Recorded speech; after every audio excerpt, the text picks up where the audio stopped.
Questions orales, oral questions. L'honorable chef de l'opposition. The Honourable Leader of the Opposition.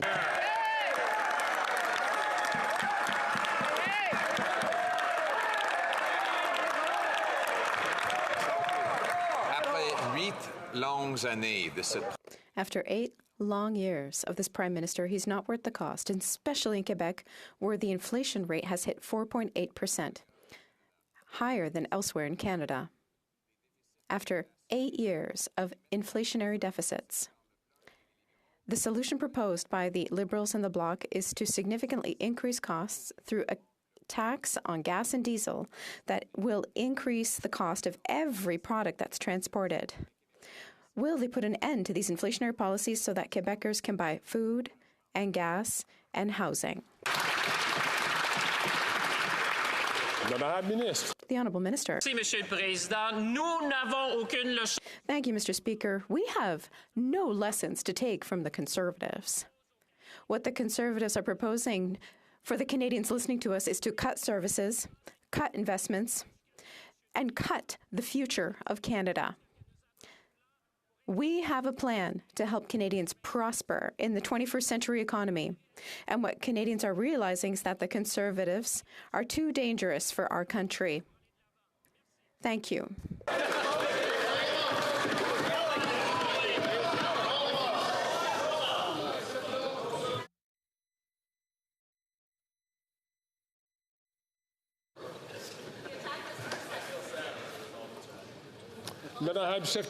The Honourable Leader of the Opposition. Speaker, I will ignore that member's lack of decorum and his emotionally charged approach to focus on Canadians. Because I can actually take it. I can take the debate and have it out in the open. Mr. Speaker, he talks about cuts. Canadians are making cuts in their own lives. We now have a new phenomenon in Canada, which is the middle class homeless. We used to just have young people living in their parents' basements. Now we have parents moving into their children's basements. Will the Prime Minister reverse the inflationary policies that doubled housing costs and are forcing seniors to move into their kids' basements just to avoid going homeless?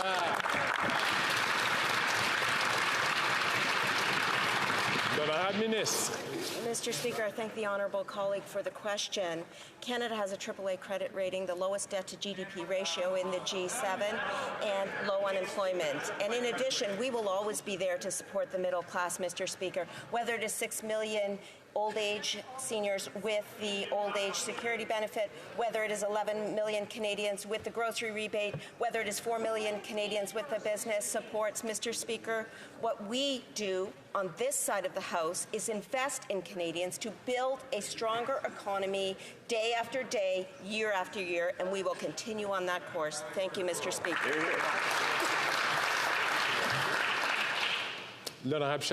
The Honourable Leader of the Opposition. Incompetent rating agencies mean absolutely nothing to the, quote, unhoused seniors who say that for affordable housing in Metro Vancouver, that the only thing that turns up is nothing, nothing, and nothing.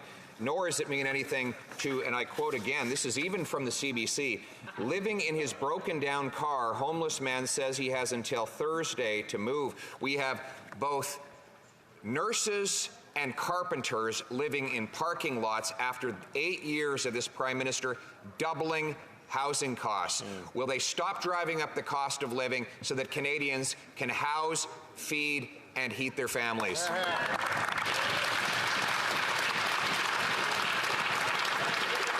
The Honourable Minister. Thank you very much, Mr. Speaker. And here's the truth for seniors.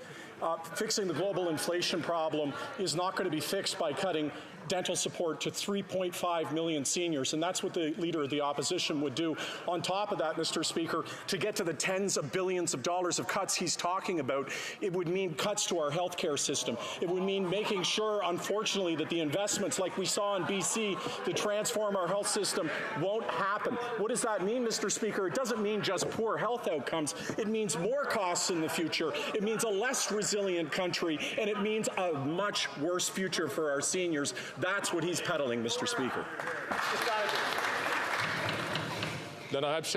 The Honourable Leader of the Opposition. Actually, this government that's promising over $10 billion of cuts right now because they suddenly woke up and realized that they were bankrupt. When we were in office, we actually managed to balance the budget while growing healthcare spending every single year. In fact, growing it faster than the current government.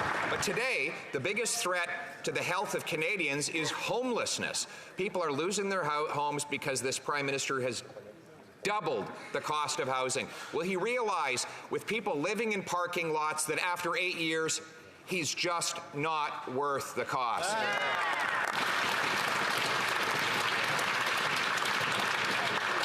Mr. Speaker, unlike the party opposite L'honorable ministre. side of the House, we don't balance budgets on the backs of Canadians. On the contrary, Mr. Speaker, we invest in Canadians. Let me give you one example, Mr. Speaker. Lifting almost 500,000 children out of poverty with the Canada Child Benefit. And every single time there's an opportunity to support Canadians, Mr. Speaker, what does the other side of the House do? They vote against. Collinswood. That is not the way in which we will build a strong economy. Once again, I'd like to remind members to please conduct themselves in a way that is appropriate. And I'll also ask members to please keep the voices down so the speaker can hear at least what is going on. If not, the members would ask a question. The Honourable Leader of the Opposition. Mr. Speaker, the member is right about one thing. They don't balance the budget on the backs of Canadians. They run massive inflationary deficits on the backs of Canadians.